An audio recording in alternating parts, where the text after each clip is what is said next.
እንደምን አላችሁ? ምስጋና የባህርይ ብቸኛ ገንዘቡ የሚሆን የአባቶቻችን የቅዱሳን አምላካችን ቅዱስ እግዚአብሔር ስለ ቸርነት ስራ ሁሉ ቅዱስ ስሙ የተመሰገነ ይሁን። ዛሬም እንኳን አደረሳችሁ። ለምኑ? አቤት ለቅድስት ምን? ቅድስት የትኛዋ? ለቅድስት ብቻ። አቤት በጣም ጥሩ። እሺ ለቅድስት ሰንበት እስቲ በሉ። ለቅድስት ሰንበት። ይቺ ሰንበቲቱ ቅድስት ለተባለችባት ይሄን ቅዱስ ማን ነው? ቅድስት ምንድን ነው? በሚቀጥለው በትምህርታችን አጠር አድርገን እናየዋለን። ሌላው ደግሞ ከዚህ ከቀኝ አቅጣጫ የተሰምቶኛል ለቅድስት ኪዳነ ምሕረት ተብሏል። እሱም እውነት ነው። ነገ እመቤታችን ናት፣ ዋስጠበቃችን ኪዳነ ምሕረት ናት። እሷም ቅድስት ኪዳነ ምሕረት ናትና ቅዱስና ቅድስት ማለት ቅድስትና ቅድስት አንድ ላይ ሲገጥሙ ሲውሉ ደስ ይላል። ዛሬ ባትሆንም ኪዳነ ምሕረት ግን ትናንት ማለት ዛሬ ዋዜማ ነው የእመቤታችን፣ ነገ ደግሞ ኪዳነ ምሕረት ናት። ያው ዛሬም በዓሉ የኪዳነ ምሕረት ነው። ስለዚህ ዋናው ሰንበት እንዳለ ሆኖ ማለት ነው። እንግዲህ ከዚሁ አንጻር የዛሬው ሰንበት አሁን ወደ ዕለቱ ሰንበት እና ወደ ወንጌሉ ስንመለስ እንደምታውቁት ወይም እንደተነገረው የዛሬው ሰንበት ምን ይባላል? ስሙ ቅድስት ይላል። ቅድስት ይባላል። እንግዲህ በዚህ በዛሬው ሰንበት በአጠቃላይ ቅዳሴው፣ ዝማሬው፣ ስብከቱ፣ አገልግሎቱ ሁሉ በሙሉ ስለ ቅድስና የሚናገር ነው። ስለ ቅድስና የሚሰብክ ነው። የሁሉ ነገር የቤተ እግዚአብሔር አገልግሎት ሁሉ ምንጭ የሆነው መጽሐፍ ቅዱሳችን ስለ ቅድስና በእውነቱ ከ250 በላይ ቅዱስ ቅዱስ ቅዱስ ቅዱስ እያለ ከ250 ጊዜ በላይ ቅዱስ ቅዱስ እያለ ተናግሯል። ቅድስት የሚለው ራሱ ከ15 ጊዜ በላይ ቅድስት ቅድስት ቅድስት ኢየሩሳሌም እንዲሁ ሌላም እያለ ተናግሯል። በጸሎታችንም እንደምናውቀው የዘወትር ጸሎት ላይ እስቲ ስንተኛው ክፍል ላይ ስለ ቅድስና ይናገራል? የዘወትር ጸሎት ላይ አሸናፊ እግዚአብሔር ወይ በአማርኛው ቅዱስ ቅዱስ ቅዱስ ተብለህ ትመሰገናለህ ብንለዋለን። ከጸሎት ሃይማኖት ቀጥሎ ከአባታችን ላይ ቀጥሎ ጸሎት ሃይማኖት፣ የሃይማኖት ጸሎት ከሱ ቀጥሎ እያለ እዛው ደግሞ መስቀሉንም ደግሞ ቅዱስ ይላል። እንዲህ እያለ ሄዳል። ውዳሴ ማርያም ጋር ስንሄድ ደግሞ እንዲሁ እያለ ሄዳል። ብቻ ቅዱስ የሌለበት መንፈሳዊ አገልግሎት የለም። ለምንድን ነው ካል የቅድስና ባለቤት የቅድስና ምንጭ ቅድስና የባህሪው የሆነ እግዚአብሔር ቅዱስ ስለሆነና ዓላማውም እግዚአብሔርም ዓላማው ዓለሙን ሁሉ መቀደስና የእሱ ማድረግ ስለሆነ ነው።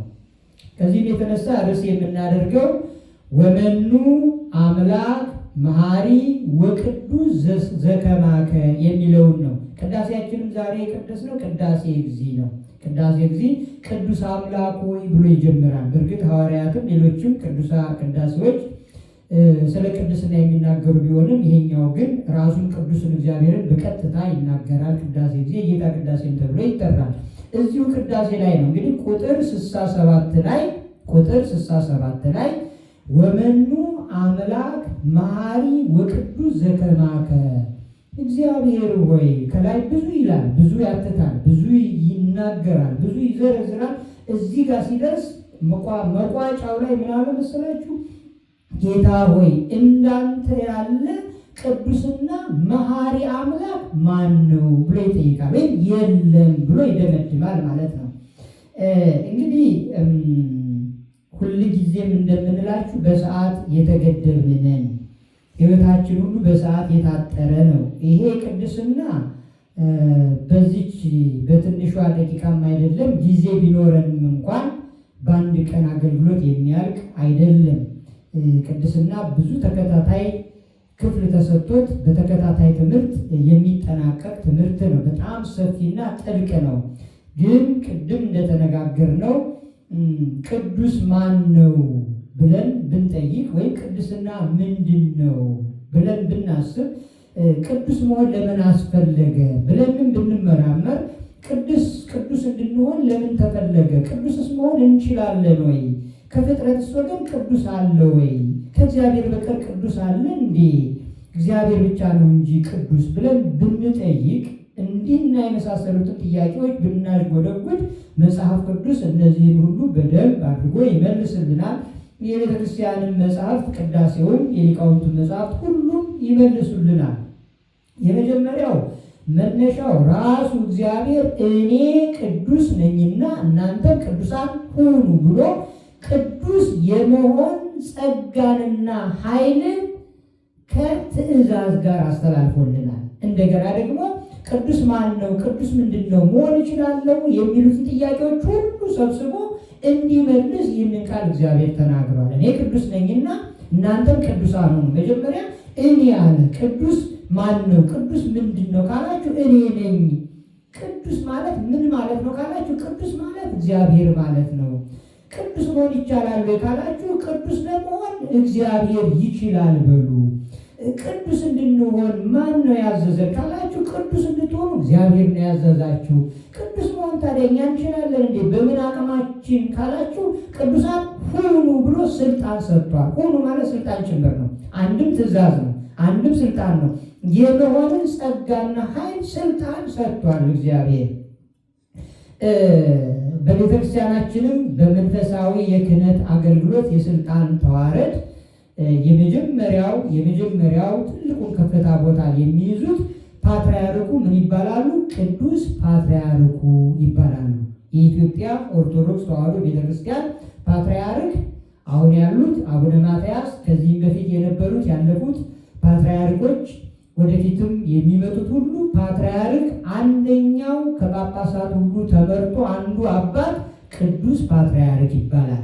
ሌሎቹ ሊቃነ ጳጳሳት ግን ቅዱስ ጳጳስ አይባሉም፣ ብፁዓን ነው የሚባሉት። ብፁዓን ሊቃነ ጳጳሳት ይባላሉ። ፓትርያርክ ሲሆኑ ደግሞ ቅዱስ የሚለው ለእሳቸው ብቻ ይሰጣል። የሚቀመጡበት መንበሩ ቅዱስ መንበር ነው። ያ መንበር የሲኖዶሱን ማዕከል ማለት የሲኖዶሱ ስብሰባ የሚመሩት የመንፈስ ቅዱስ መንበር አለ። መሀል ላይ ይገርማችኋል ወንበር አለ። መንበር ማለት በዚሁ አጋጣሚ ወንበር ነው። የታቦቱን መቀመጫ ቅዱስ ሥጋው ክቡር ደሙ የሚፈተትበትን ምን እንለዋለን? መንበር። መንበር ማለት በግዕዙ በአማርኛ ደግሞ ስንመልሰው ወንበር ማለት ነው፣ መቀመጫ ነው። እና የመንፈስ ቅዱስ መቀመጫ መንፈስ ቅዱስ በሊቃነ ጳጳሳት ሁሉ ልብ አለ፣ በካህናቱ በሊቃውንቱ ልብ አለ፣ በምዕመናን ልብ አለ፣ በሁሉም አለ፣ በምድሪቱም አለ፣ በአየሩም አለ፣ በሁሉም አለ። ምክንያቱም አሃዜ ዓለም በእራሁ ስለሆነ ዓለምን እንዲህ በእጁ ስለያዘ እግዚአብሔር የሌለበት የለም። ግን በልዩነት ደግሞ እግዚአብሔር የሚያድርበትን ይመርጣል። እዚያው በእጁ ላይ የያዘው ዓለም ላይ ደግሞ እያየ የሚጠላው ዓለም አለ። ይዞት ያየዋል፣ ያዝናል። ግን ደጋንም ቸር ስለሆነ ግን በእውነት ለማጥፋት ለእሱ የማይታዘዘው ምን አለ? ነፋሱን ተነስ ቢለው አውሎ ነፋሱ ይነሳል። ይኸው አንዳንድ ጊዜም እንደው ሲበዛ ቆንጠጥ ሲያደርገን አውሎ ነፋሱ እናየዋለን፣ የባህር ማዕበሉ እናየዋለን። ሱናሚውን፣ ሌላውን ብዙ ጦርነት ሁሉን እናየዋለን። ቆንጠጥ ያደርጋል። እንዲያው ለማስተማር ብሎ ነው። እንዲያው አንድ ጎረቤቱ ያኛውን አይቶ እንዲደነግጥ ረን መለሱ ለእግዚአብሔር እንድንጠፋበት ስለማይፈልግ ነው። ዝም ቢል እግዚአብሔር ቁጣውን ሳያመጣ የሚሆነው ጥፋት እጅግ የከፋ ስለሆነ ነው። አንዳንድ ጊዜ እንደዚህ እንላለን አይደል? እንደው እግዚአብሔር ረሳን፣ ዝም አለን፣ መዓቱ በዛ። አሁን ማማ ኢትዮጵያ ስናስብ ጦርነቱ በዛ።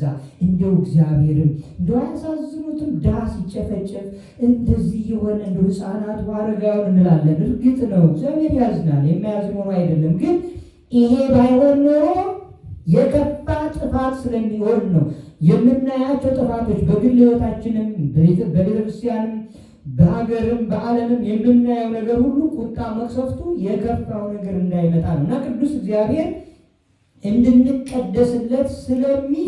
እንድንቀደስለት ስለሚፈልግ ቁንጥጫውን ያመጣል።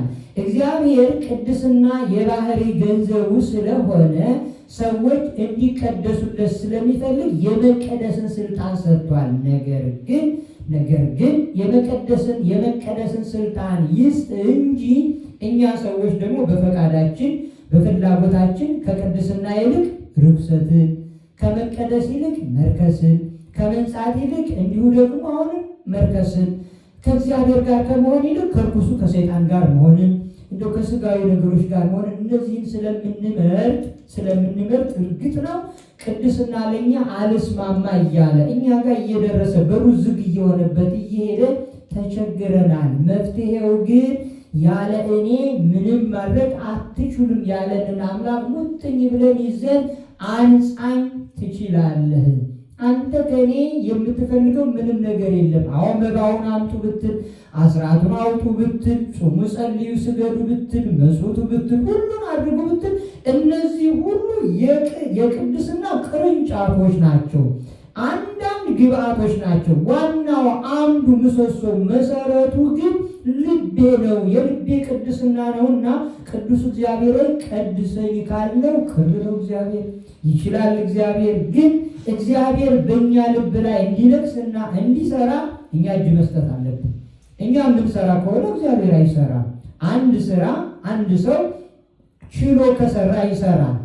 ችሎ ካልሰራ ግን መልቀቅ አለበት ለሰራተኛው፣ አለዚያ ስራ ይበላሻል። ሌላው እሱ ላይ ተቀምጦ ወንበሩ ላይ እየሰራ መጥቶ አይቀመጥበትም። ስለዚህ እግዚአብሔር ደግሞ ከዚህ ሁሉ በላይ የነፃነት አምላክ ስለሆነ ነፃነትን ያለ ገደብ ስለሰጠ ለዚህ እኮ ነው የምንበድለው። ለዚህም ነው እኮ ስንበድለው ዝም የሚለን ነፃነትን እኮ ስለሰጠን ነው እንጂማ ታዲያ እንደ አስጨናቂ ገዢዎች እንደ አስጨናቂ እንደ ሰዎችማ ቢሆን ኖሮ በየደቂቃው እየተቆጣጠረ እኮ ይሄኔ በቃ የት እንገኝ ነበር? የትም በቃ የትም። እመሰ ኃጢአተ ንትታቀብ ይላል ቅዱስ ዳዊት። እመሰ ኃጢአተ ንትታቀብ እግዚኦ መኑ ይቀውም። አንተ ኃጢአትን ብትቆጣጠርማ ኖሮ ኃጢአትን አንድ ሁለት እያልክ ብትቆጥር ከፊት ማን ይቆም ነበረ? እንዴት እንችል ነበረ? ግን እንዲህ አይነት ፍቅር የሆነ ቸር አባት ደግ ንጉሥ ስላለን የቅድስናን ሕይወት ገንዘብ እንድናደርግ የዛሬው ሰንበት ቅድስት የተባለው ሰንበት እንድንቀደስ፣ ለመቀደስ ደግሞ ንስሐ እንድንገባ፣ ንስሐ ከገባን በኋላ ደግሞ በምግባራት እንድንጎለብት፣ የልብ ቅድስናን ለማግኘት ደግሞ የመጀመሪያው ታጋሽ መሆን አለብን። ምን መሆን አለብን? ታጋሽ። እንደው በሁሉ ትዕግስተኛ መሆን፣ እንደው መቻሉን ስጠኝ ማለት በቃ ይሄ መቻል እንዴት ደስ ይላል። ዝም ስንል ያልፋል። አንዳንድ ጊዜ እኮ እንደው ታስታውሳላችሁ፣ እናስታውሳለን። መኪና እየነዳን ከፊታችን አንድ መኪና አለ፣ ከሱ ፊት ሌላ መኪና ወይም ምን እንዳለ አናውቅም። ይህ መኪና ከልሎናል። ምናልባት ግሪን በርቶ ከቆመ ክላክስ ወዲያው አይደል፣ ካስፈለገም ደግሞ እኛ ላናረግ እንችላለን። ሌሎቹ ብዙ እንደው ካፋቸው ክፉ የሚያወጡም አሉ፣ የሚሳደቡ። ሲያዩ ግን ሌላ ነገር አለ፣ መልሶ ይደነግጣሉ፣ ይቅርታ ይጠይቃሉ። እኛም እንደዛ ሆነ ልናቅ እንችል ይሆናል። እና በሁሉ ስንታገስ ቅድስና ቀስ እያለች ወደኛ በጎ መዓዛዋን ታሸተናለች፣ ታንኳኳለች እኛ ቤት። የልብን ጉዳይ ስለሆነ እግዚአብሔር በዋናነት የሚፈልገው እና ቅዱስ እግዚአብሔር አመፀኛውን ልባችንን እንዲቀድስልን ቅዱስ ፈቃዱ ይሁንልን። በቸርነቱ በትንሿ ደቂቃ ከኛ ጋር ሆኖ የቅድስናን መግቢያዋን ብቻ እንድናይ ስለረዳን ጥቅስም እየጠቀስን ብዙ ተምረን ሊቃውንትም አንድም ብለው ፈትፍተው ቢያጎርሱንም ማወቁ መልካም ነው። ቁም ነገሩ ሕይወቱ ግን ቅድስናን ለመስራት ሀ ብሎ መጀመሩ ስለሆነ ሁልጊዜም ቸሩ እግዚአብሔር ይህንን ሕይወት እንዲያድለን እኛም እንድንበረታ እንድናስተውል የእግዚአብሔር ቅዱስ ፈቃዱ ይሆንልን። በስብሐት ለእግዚአብሔር ወለወላዲቱ ድንግል ወለመስቀሉ ክቡር። ይቆየን።